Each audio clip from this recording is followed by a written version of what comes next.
Jessica Holt had always been a woman of independence, someone who prided herself on standing her ground and never backing down from a challenge. At 41, she had built a successful interior design business from the ground up, proving to herself and everyone around her that she didn't need anyone's help to create the life she wanted.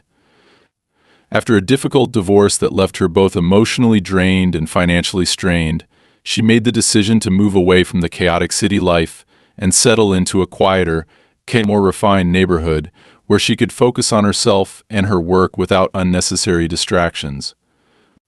The house she chose was everything she had ever wanted: modern, spacious, with a beautifully landscaped front yard and a sturdy gate that separated her property from the rest of the world. It was supposed to be her sanctuary, a place where she could finally breathe. For the first few months, everything seemed perfect. The neighbors were polite, though somewhat distant, but that suited her just fine. She had never been the type to seek out constant social interactions, and she was content with the occasional nods and small talk exchanged while picking up the mail or tending to her garden. The community had an air of exclusivity to it, with well-maintained streets, houses that looked like they belonged in luxury magazines, and an overall sense of order that appealed to her appreciation for structure and design. However, it didn't take long for Jessica to notice the subtle but persistent presence of the Homeowners Association, a governing body that seemed to take its role a little too seriously. She had heard stories about strict HOAs before, tales of petty fines issued for leaving trash cans out an hour too long or for painting a front door the wrong shade of beige. But she had never imagined she would find herself dealing with anything more than the occasional notice reminding her to keep her hedges trimmed. She had, of course, read through the community guidelines before moving in, and while some of the rules seemed excessive, nothing had stood out as particularly alarming.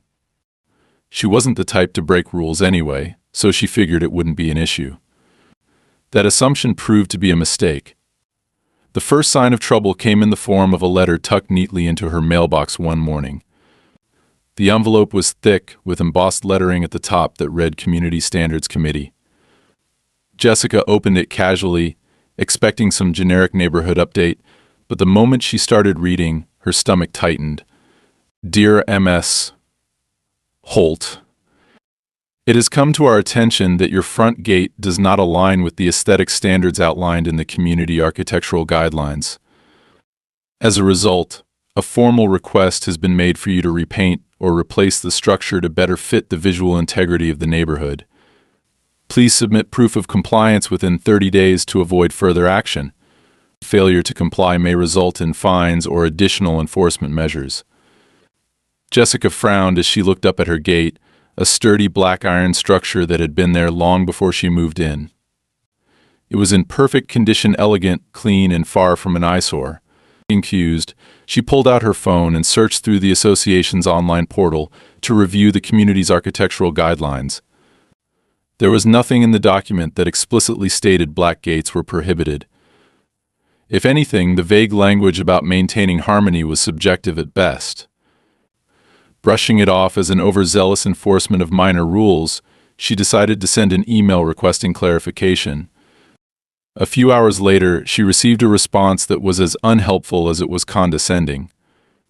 The email, signed by Elizabeth Harper, the chairwoman of the Community Standards Committee, simply reiterated that her gate was visually disruptive and that she should consider adopting a softer color palette that reflects the neighborhood's design philosophy.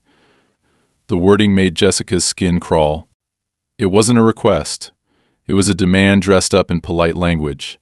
Still, she wasn't one to cause unnecessary conflict, so she replied, politely pointing out that her gate had been there long before she moved in and asking for a more concrete explanation of the issue. She received no response. Days passed, and she figured that maybe they had decided to let it go. That illusion shattered when she stepped outside one morning and found something that made her blood boil. A padlock. A thick, industrial-strength lock was clamped onto the chain that held her gate shut, and attached to it was a laminated sign. Access restricted. This property is in violation of community standards. Please contact the committee for resolution. Fine, $2,000. Jessica stared at the sign in disbelief, her pulse accelerating as a wave of anger surged through her. She was locked out of her own property. Multiple people had physically come onto her land, locked her gate, and then demanded money for her to regain access to her own damn home. She clenched her fists, took a deep breath, and tried to remain rational. There had to be some mistake. This was absurd. No one had the right to do this. Without hesitation, she stormed over to the community office, a pristine white building with large glass doors that seemed designed to intimidate rather than welcome. The moment she stepped inside, she was greeted by a young woman behind the front desk who barely looked up from her computer before saying in a rehearsed tone, "Do you have an appointment?" Jessica forced a smile, though it did little to mask the irritation simmering beneath her skin. "I need to speak with someone about my property being locked without my consent." The receptionist glanced at her screen, fingers clicking across the keyboard. "What's the address?" Jessica gave it to her, arms crossed tightly over her chest. The woman nodded, her expression unreadable as she picked up the phone and murmured something to someone on the other end. A few moments later, she looked up and said, "Ms. Harper will see you now." Jessica followed her down a long hallway lined with framed certificates and photos of past neighborhood events, each one radiating a sense of artificial community spirit. When they reached the office, the receptionist gestured toward the door before walking away. Jessica stepped inside, and there, sitting behind a pristine oak desk, was Elizabeth Harper, a woman in her early 50s with cold, assessing eyes and an unnerving smile that looked more like a smirk. "Miss Holt," Elizabeth said smoothly, folding her hands on the desk. "I was expecting you." Jessica wasted no time. "You locked my gate on my property without my consent. That's illegal." Elizabeth tilted her head slightly, as if amused. "It's not illegal, Ms. Holt. It's enforcement. Your gate is not in compliance with our standards, and after your repeated refusal to address the issue, the committee was forced to take corrective action." "Refusal?" Jessica nearly laughed. "I sent an email asking for clarification, and you never responded. Instead of answering me, you put a lock on my gate and demanded a fine?" Elizabeth's expression remained unchanged. "Ms. Holt, the rules exist for a reason. If you had addressed this matter when it was first brought to your attention, this could have been resolved amicably. But as it stands, the fine remains. Once payment is received, the lock will be removed." Jessica's jaw tightened. "And if I refuse?" Elizabeth smiled, slow and calculated. "Then I'm afraid the penalties will only increase. And at a certain point, legal proceedings may become necessary." Jessica exhaled sharply, gripping the back of the chair in front of her. She could feel the trap closing around her, the carefully constructed bureaucratic nightmare designed to drain her patience, her money, and eventually her will to fight. But she wasn't going to roll over. "You just made a huge mistake," she said coldly, turning on her heel and walking out. She didn't know how yet, but one thing was clear: this wasn't over. Jessica stormed out of the community office, her pulse hammering as she clenched her fists so tightly her nails dug into her palms. The audacity of that woman, the absolute nerve it took to stand there, composed and calculated, while issuing threats as if this was some sort of corporate transaction, rather than a blatant invasion of personal property. Jessica wasn't the type to let people walk over her, and she sure as hell wasn't going to let some power-hungry committee chairwoman dictate how she lived on land she legally owned. But the reality of the situation settled in her stomach like a lead weight as she stepped into her car and gripped the steering wheel. This was more than just an unfair fine. This was a power play, and if she didn't handle it correctly, it could spiral into something much worse. She drove straight home, her mind racing through options as she pulled into the driveway and parked. The locked gate loomed in front of her like a challenge, a physical reminder of how quickly control could be stripped away from someone if the right people were in positions of unchecked authority. She got out of the car, yanked at the chain to confirm what she already knew it wasn't budging, then stood there for a moment, considering her next move. She could call the police, but what would she even say? That her gate had been locked by a community association? She had a sinking feeling that whoever Elizabeth Harper was, she had already ensured that legally, on paper at least, everything they had done would look justified. Jessica needed leverage. She needed proof that this was more than just an aesthetic dispute. Deciding to gather as much documentation as possible before making her next move, she headed inside, went straight to her laptop, and pulled up every email, letter, and community guideline document she had received since moving in. She combed through them meticulously, looking for any indication that a rule about gate color had been in place before her arrival. As she expected, there was nothing. The only reference to property appearance was a vague, subjective clause about maintaining visual harmony within the community, which was exactly the kind of flexible nonsense a power-hungry committee could twist into whatever suited their needs. Jessica then searched through public records regarding property regulations, zoning laws, and most importantly, her deed. If they were willing to go this far over a gate, she had to make sure there weren't other landmines waiting to be uncovered. It didn't take long before she stumbled across something that made her blood run cold. 3 months ago, 2 weeks before she closed on the house, an amendment had been added to the Homeowners Association regulations. It stated that all properties within the outlined perimeter of the community would be automatically subjected to association rules, regardless of prior agreements or non-membership status. Jessica's house had not been part of the association when she signed the contract.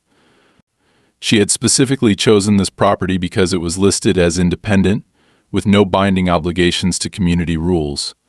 But someone had changed that after the fact. Her jaw tightened as she stared at the document. This wasn't just an overreach. This was fraud. Someone had made an illegal amendment that forcibly placed her property under their control, and they did it right before she bought the house, probably assuming she wouldn't dig deep enough to notice until it was too late. She needed a lawyer. Without wasting another second, she grabbed her phone and dialed Daniel Marks, a real estate attorney she had worked with before through her design business. The line rang twice before his familiar, no-nonsense voice came through. "Jessica, what's going on?" "I need your help," she said, trying to keep her voice steady. "It's about my house. I just found out that the Homeowners Association changed my property's status after I bought it. They locked my gate and fined me for a violation that isn't even real. I think they're trying to strong-arm me into compliance with a bunch of fake rules." There was a brief pause before Daniel exhaled sharply. "That's serious. You're saying they amended the agreement after your purchase?" "Yes, there was no mention of this when I signed. And now they're acting like I'm the one who's breaking the rules." "Send me everything you have," he said immediately. "Emails, letters, community documents, and especially that amendment. If they altered ownership terms after the sale, they're walking a very fine line legally, but I need to see the specifics before I can tell you what to do next." Jessica felt the smallest sense of relief knowing she wasn't alone in this. "I'll send everything over now." She hung up, quickly forwarded every relevant document to Daniel, then sat back, exhaling slowly. If they had truly altered her property status illegally, then she had a real case. But she knew this wasn't going to be easy. People like Elizabeth Harper didn't pull stunts like this unless they were confident they wouldn't face consequences. That meant there were probably others involved, people who had something to gain from coercing homeowners into compliance. The next morning, Jessica woke to find an official notice taped to her front door. "Final warning, continued non-compliance will result in further penalties. Any unauthorized removal of the lock will constitute property damage and may be prosecuted." She crumpled the paper in her fist, breathing heavily through her nose as fury boiled inside her. They were escalating. They were trying to scare her into submission. But they had underestimated who they were dealing with. She wasn't just going to sit back and let this happen. Instead of reacting emotionally, she went inside, grabbed her phone, and called Daniel again. "They put up a notice on my door," she said the moment he answered. "They're threatening legal action if I touch the lock." "That's intimidation," he replied flatly. "But legally they can't prosecute you for removing a lock from your own property unless they've somehow classified it as community property in their documents." Jessica sat down at her kitchen table, pressing her fingertips against her forehead. "And if they did?" "Then we prove it was done fraudulently," Daniel said. "I've gone through the documents you sent me.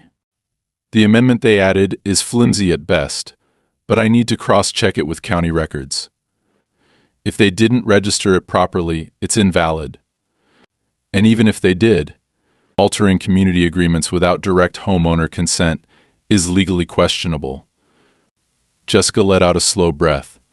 "So what do I do now?" "For now, do nothing to the lock. Don't give them ammunition. Let me handle this from a legal angle." Jessica hated feeling powerless, but she knew he was right.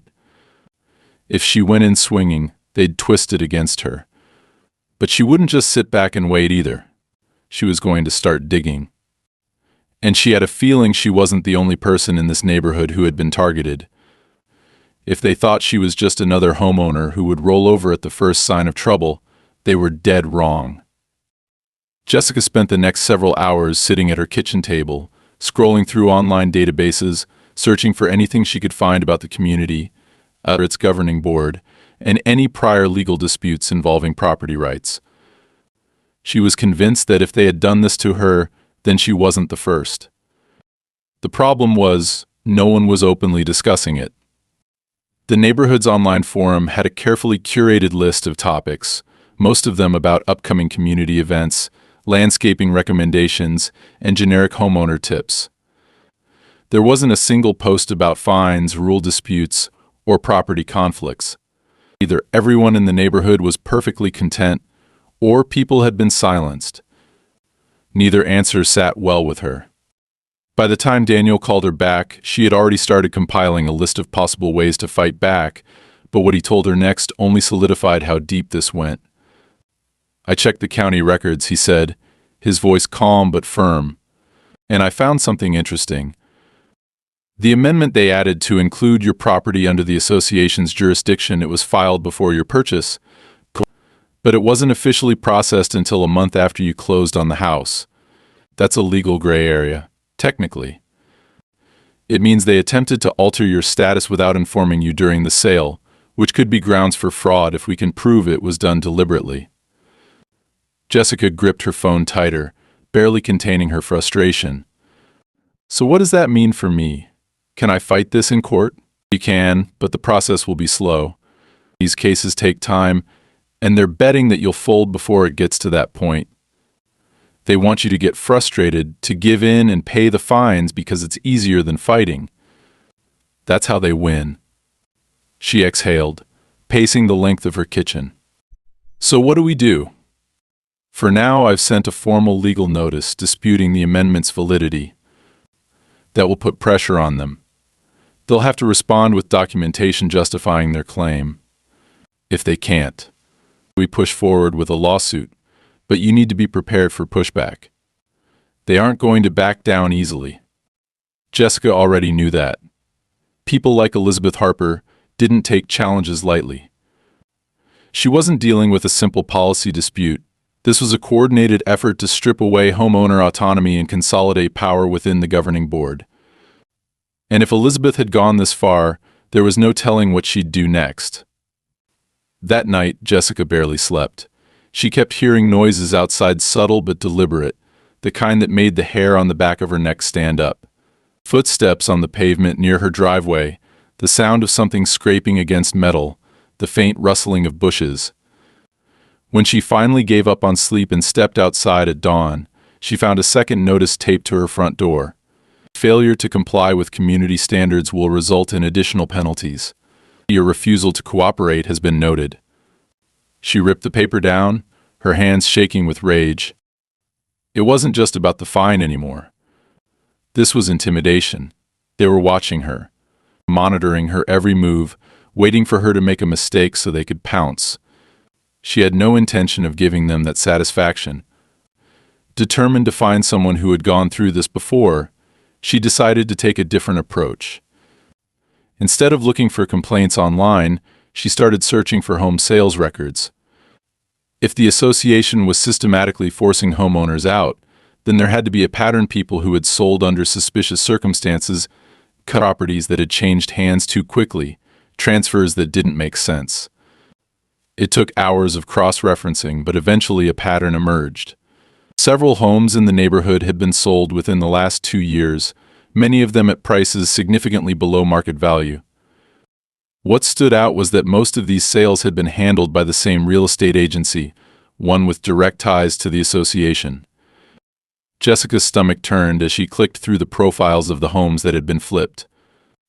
The new owners were all connected in some way, either friends of board members, investment firms with hidden ownership structures, or companies that specialized in acquiring distressed properties.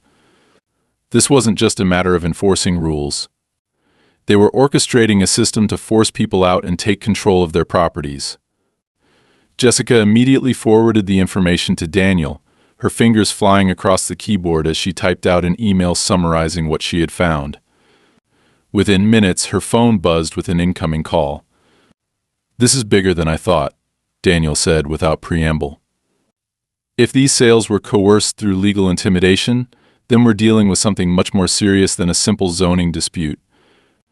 This is a coordinated effort to push homeowners into selling. And if that's the case, then you're in real danger."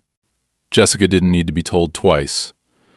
She had already started feeling the pressure, but now it was clear that she wasn't just fighting for her property, she was fighting against a machine that had been operating unchecked for years. Later that evening, as she was double-checking the locks on her doors, her phone vibrated with an unknown number. Against her better judgment, she answered. A smooth, unfamiliar male voice spoke on the other end. "MS. Holt, I hear you've been asking a lot of questions." Jessica's grip on the phone tightened. "Who is this?" A short chuckle. "Just a friendly neighbor. I wanted to give you some advice. Drop this fight before it gets worse for you.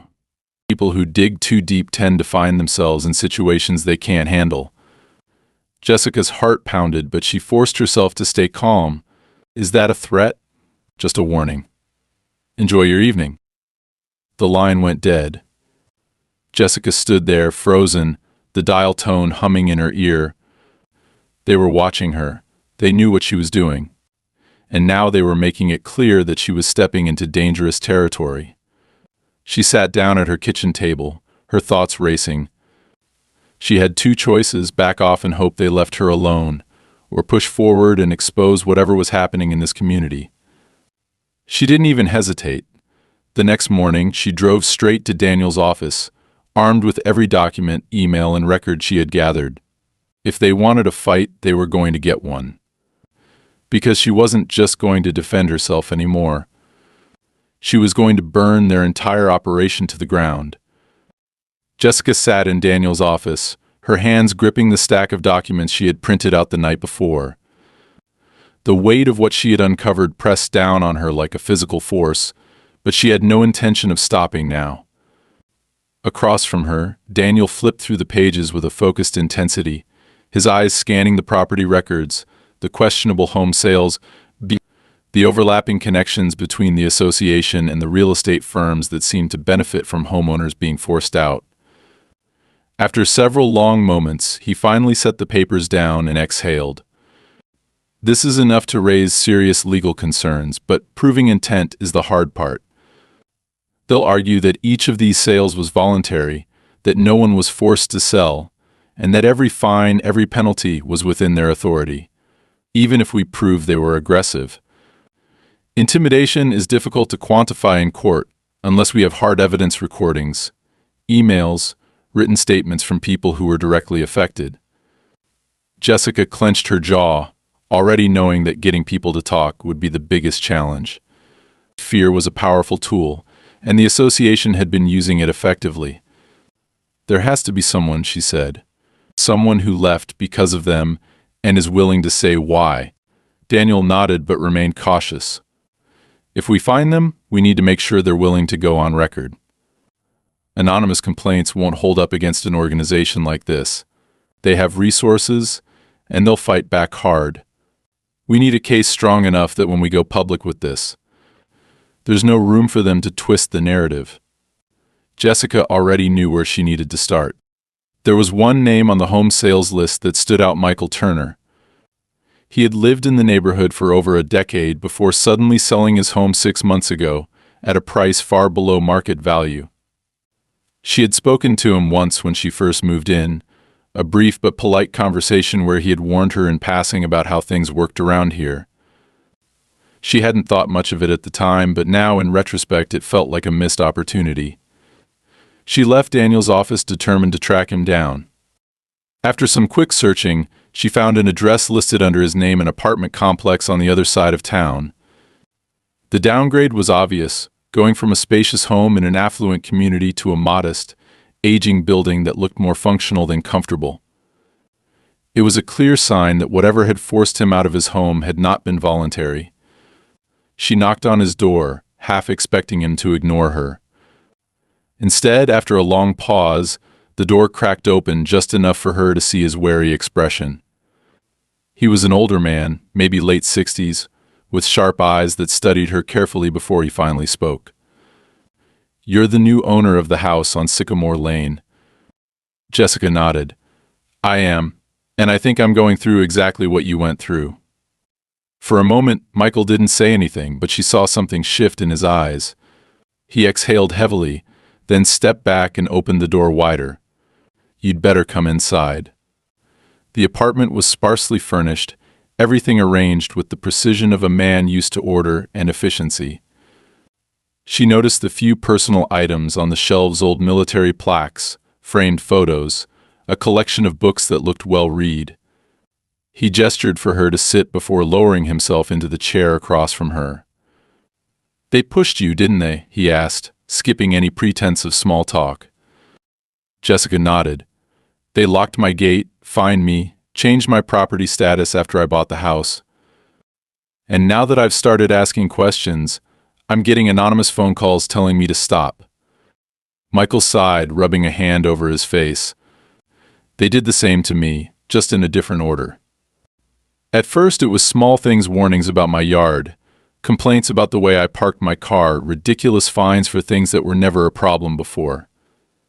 Then came the official notices. The ones that made it clear they weren't just being strict, they were building a case. When I pushed back, my fees doubled overnight. When I tried to fight it legally, suddenly I started getting violations for things that were fabricated entirely: accusations that I was making noise complaints, that I had unauthorized visitors. It didn't matter that none of it was true. They made my life hell." Jessica listened, her anger growing with every word. "So they forced you out?" Michael nodded slowly. "They made it impossible to stay. I was drowning in fines, and when I contested them, I was randomly selected for an audit. They froze my bank account for a financial investigation, which delayed my ability to make payments on my home. I went from a perfect credit score to a foreclosure notice in 6 months.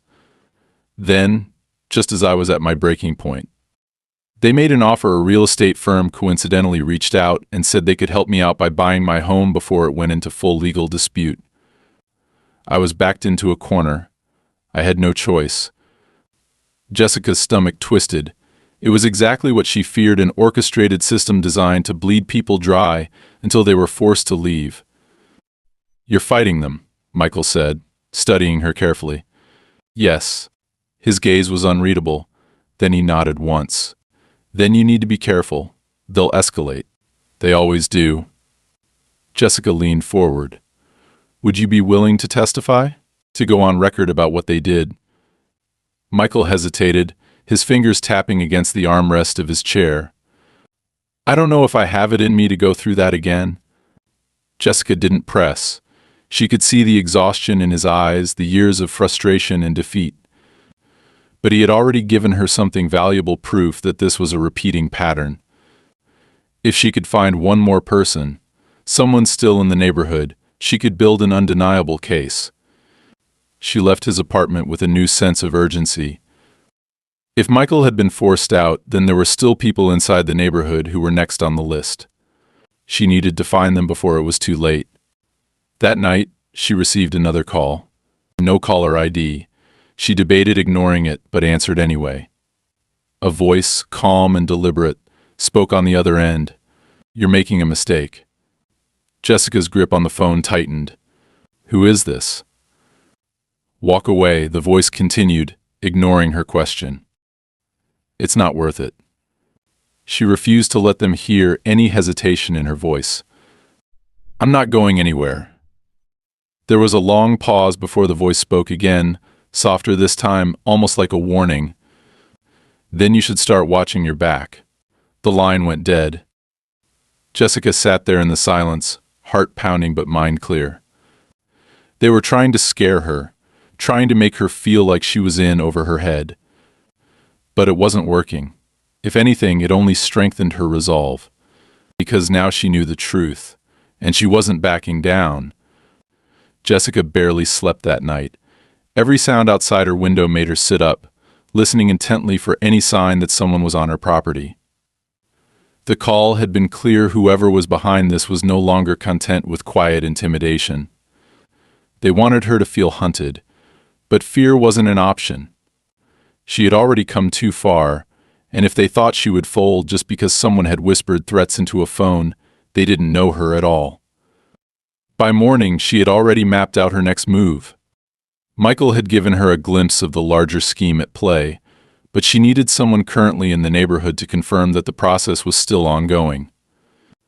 If they were still pushing people out, there had to be others drowning in the same manufactured crisis they had created for him. The problem was, these people were either too scared to speak or didn't yet realize they were being set up. She decided to take a direct approach. She made a list of every house that had received fines in the past year, the ones she could find records for, and went door to door. Some people wouldn't answer. Others cracked their doors open just enough to say they weren't interested in getting involved. The ones who did talk gave vague, nervous responses, their eyes darting around as if they expected someone to be listening.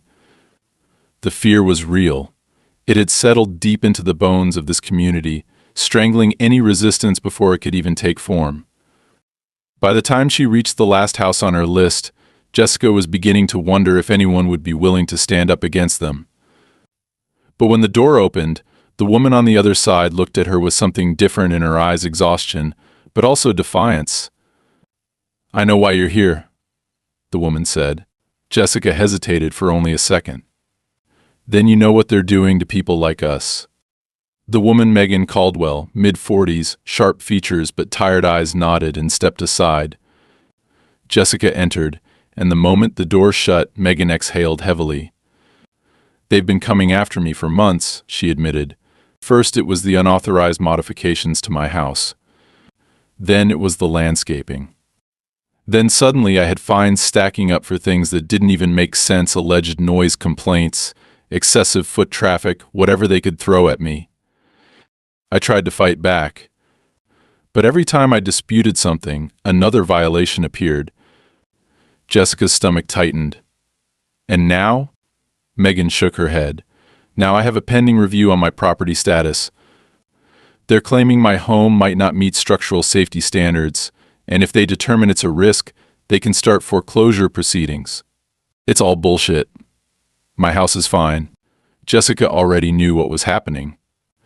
"They're setting you up to fail. If they can't break you with fines, they'll bury you in bureaucracy until you have no way out but to sell." Megan crossed her arms. "And if that doesn't work, they'll find another way. Someone slashed my tires last week. No cameras caught it, no witnesses. Just a convenient act of vandalism they claim has nothing to do with them." Jessica clenched her jaw. It was the same pattern as before, just a different method of execution. But Megan wasn't running. She was standing her ground, despite everything. Jessica pulled out her phone. "I have a lawyer. He's already building a case, but we need more voices. If you're willing to go on record." Megan cut her off. "I don't care what it takes. I'll fight them. But only if we do this right. No half measures. No waiting for them to hit me with another fine while we play nice. Jessica understood completely. They couldn't afford to let this drag out. She met with Daniel that afternoon, presenting everything Megan had told her. He listened carefully, nodding as he took notes. "This is exactly what we needed," he said. "2 cases show a pattern. If we can find a third, it's undeniable." Jessica already had someone in mind.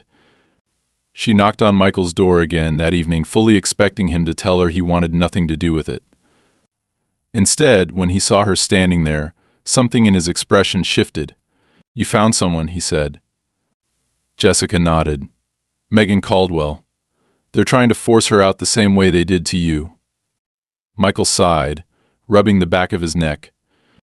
"I told myself I was done with this fight, that I'd cut my losses and move on." He met her gaze. "But if they're still doing this, then I can't just walk away. I'll testify." It was exactly what they needed. Daniel wasted no time filing an official legal challenge against the association, citing fraudulent practices, coercion, and abuse of power. The moment the papers were served, Jessica knew the real battle was about to begin. And it did. The very next day, she woke up to find her electricity cut off. When she called the power company, they told her there was an outstanding request for community-mandated maintenance that required a temporary shutoff. The association, of course, had filed no such request, at least not officially. It was retaliation, plain and simple. Then came the false reports.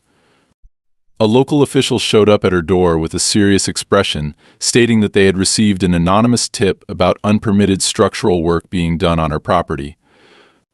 It was a blatant lie, but it forced her into an inspection process that would cost time and money. But the worst came that evening. She was in her kitchen when she heard the unmistakable sound of glass shattering. Jessica's breath caught as she grabbed her phone and rushed to the source, the living room window, now broken, with a rock lying in the middle of the floor. Her hands shook as she approached, the cold air rushing in from the outside. Attached to the rock was a note, hastily written in sharp, deliberate strokes. "Leave." Jessica stood there, heart pounding, gripping the paper so tightly it crumpled in her hands. She wasn't dealing with just paperwork and legal threats anymore. This was an escalation into something dangerous. She called Daniel immediately. "Someone broke my window," she said, her voice steady despite the adrenaline coursing through her. They left a note. There was silence on the other end before Daniel finally spoke. "This is a turning point. If they're resorting to this, it means they feel threatened." Jessica let out a slow breath. "Good. Then they should be scared." She wasn't backing down. If anything, this only made her more determined. Because now it wasn't just about protecting her home. It was about destroying them before they destroyed anyone else. Jessica didn't sleep that night. She sat in her living room, staring at the broken window, the note still clenched in her fist, her mind racing through every possible scenario. They had crossed a line. Before, it had been fines, intimidation, bureaucratic red tape meant to grind her down until she gave up and left like so many others before her. But now they were desperate. The rock through her window wasn't just a message, it was a sign that she was getting too close to something they couldn't afford to let her expose. And that meant she had leverage. She spent the early hours before sunrise making calls, documenting everything. Daniel had already filed the case, but now she had something more than just legal disputes. This was criminal. Vandalism, harassment, possibly even conspiracy to commit fraud if they thought they could scare her into backing off. They had miscalculated. She wasn't just pressing forward. She was about to end them. By noon, the legal storm had officially begun. Daniel's firm had sent out subpoenas, demanding financial records, internal communications, and board meeting transcripts from the association. Megan had filed a formal affidavit detailing the systematic harassment she had endured, and Michael, despite his initial reluctance, had provided direct testimony about the way they had targeted him, stripped him of his financial stability, and forced him into selling his home. 3 cases now enough to establish a pattern of corruption. Jessica didn't expect an immediate response. Bureaucracies like this thrived on delays, on dragging things out until people gave up or couldn't afford to keep fighting. But that wasn't what happened. Instead, she received a summons to a mandatory meeting with the association board. Daniel had been blunt when she called him about it. This isn't about due process. This is a power move. They know they're losing control, so now they're trying to contain the damage. Jessica knew that, but she still went. Because while they thought they were calling her in to intimidate her one last time, she was walking in with everything she needed to dismantle them. The meeting was held in the community office, the same sterile, soulless space where Elizabeth Harper had first tried to shake her down over her gate. Now, as Jessica stepped inside, it was clear that things had shifted. Elizabeth was seated at the head of the table, flanked by the same board members who had approved the illegal amendment to her property status. Their expressions were carefully controlled, but Jessica could see the tension in the way they sat, the way Elizabeth's fingers drummed against the polished wood of the table. "MS. Holt," Elizabeth said, her voice the same artificially sweet tone she had used during their first encounter. "We wanted to discuss a resolution to the ongoing disputes regarding your property." Jessica smiled, but it didn't reach her eyes. "By resolution, do you mean you're finally admitting you illegally altered my property status and engaged in fraudulent enforcement of community regulations to force me out?" A flicker of irritation crossed Elizabeth's face, but she recovered quickly. "There's no need for hostility. We understand there have been some misunderstandings, and we're willing to waive your outstanding fines as a gesture of good faith." Jessica almost laughed. They were scared. They wouldn't be offering anything unless they knew their position was collapsing. But they still didn't get it. This wasn't about the fines anymore. She leaned forward. "You're not waiving my fines out of generosity. You're doing it because you know the case we filed is airtight. Because once those financial records are examined, it's going to become very clear that this association has been running an organized scam for years." One of the board members shifted uncomfortably, but Elizabeth didn't blink. "You don't have a case," she said smoothly. "What you have is speculation and a few disgruntled former homeowners with personal grievances. It won't hold up in court." Jessica pulled a folder from her bag and placed it on the table. "Then I suppose you won't mind me sharing this with the County Fraud Division." For the first time, Elizabeth hesitated. Jessica opened the folder, revealing copies of incriminating documents, emails between board members discussing ways to leverage fines to push out problematic homeowners, financial statements showing suspicious real estate transactions, and a detailed timeline of every case that followed the exact same pattern. Jessica had everything. Elizabeth's mask cracked. "Where did you get this?" Jessica smiled. "Turns out, not everyone on your side is as loyal as you think." There was a long silence. One of the other board members coughed awkwardly.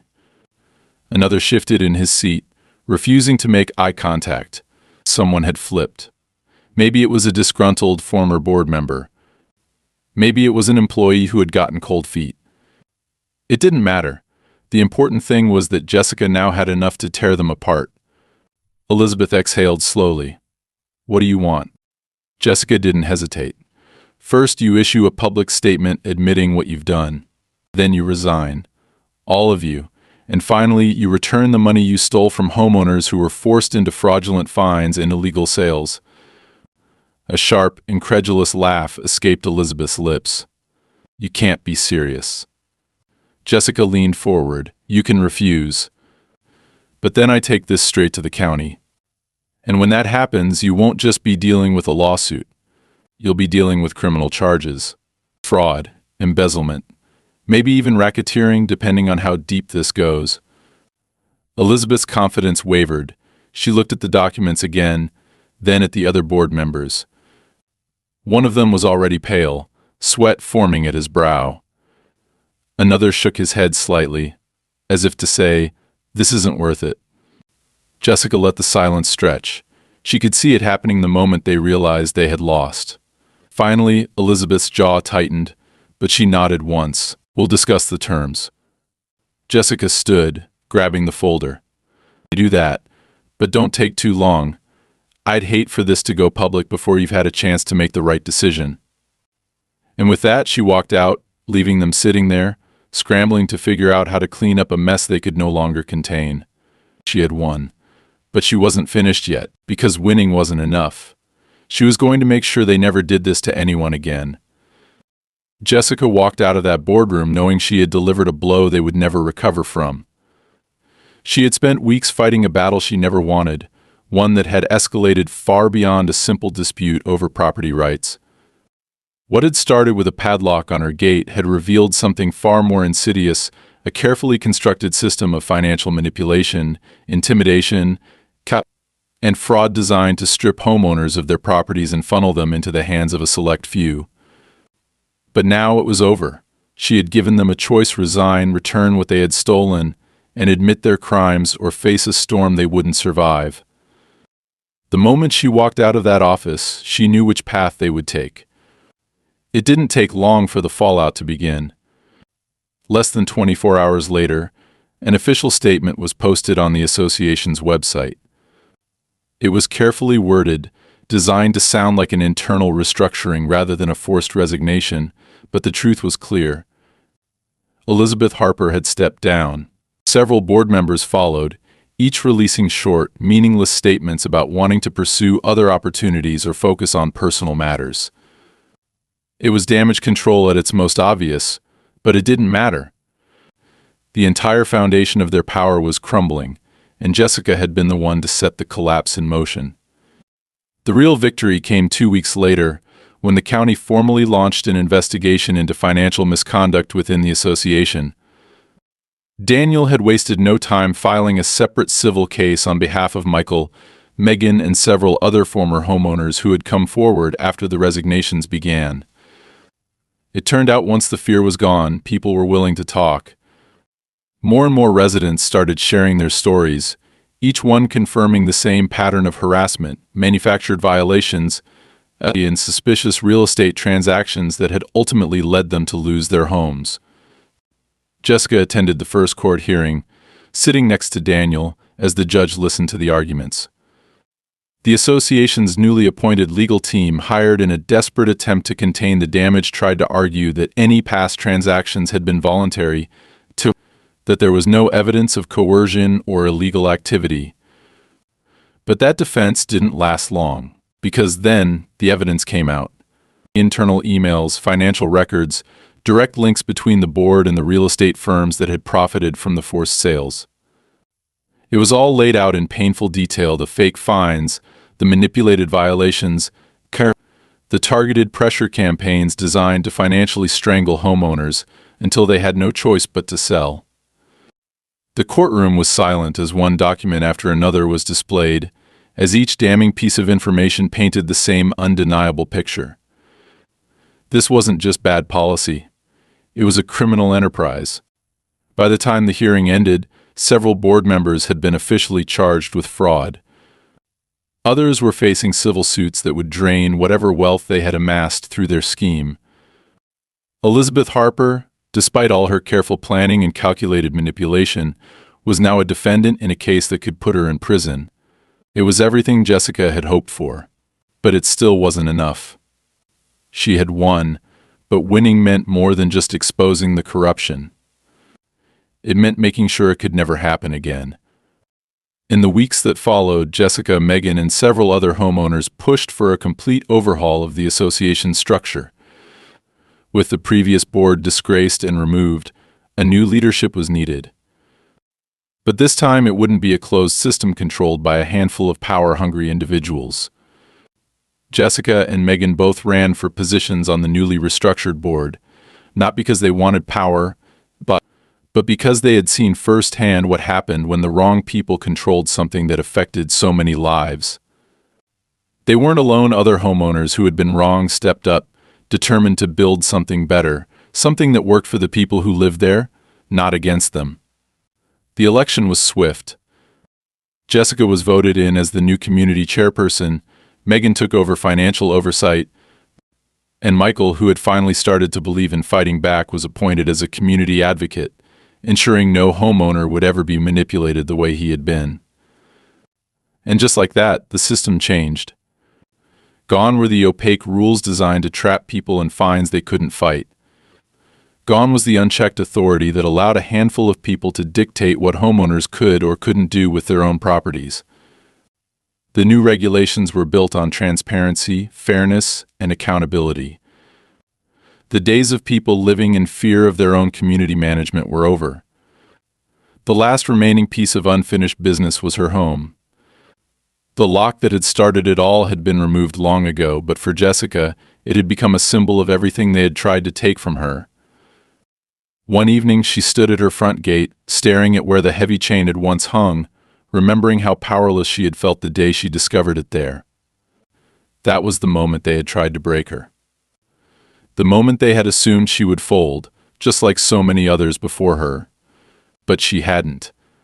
She had stood her ground. She had fought. And she had won. As she stepped onto her porch, she noticed Michael approaching from down the street.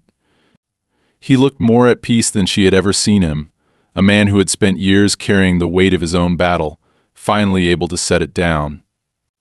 "They never saw it coming," he said with a small smile, leaning against the fence. Jessica returned the smile. "No, they didn't." He nodded toward the house. "So what now?" She took a deep breath, letting the cool evening air settle over her. "Now we move forward. We make sure this place becomes what it was always supposed to be, a home, not a battlefield." Michael nodded in agreement, and for the first time since this entire ordeal began, Jessica felt something she hadn't allowed herself to feel in weeks. Relief. It was over. She had fought, she had won, and now she could finally do what she had intended from the beginning: live her life, in her home, on her own terms. The nightmare was behind her, and the future was finally hers to shape.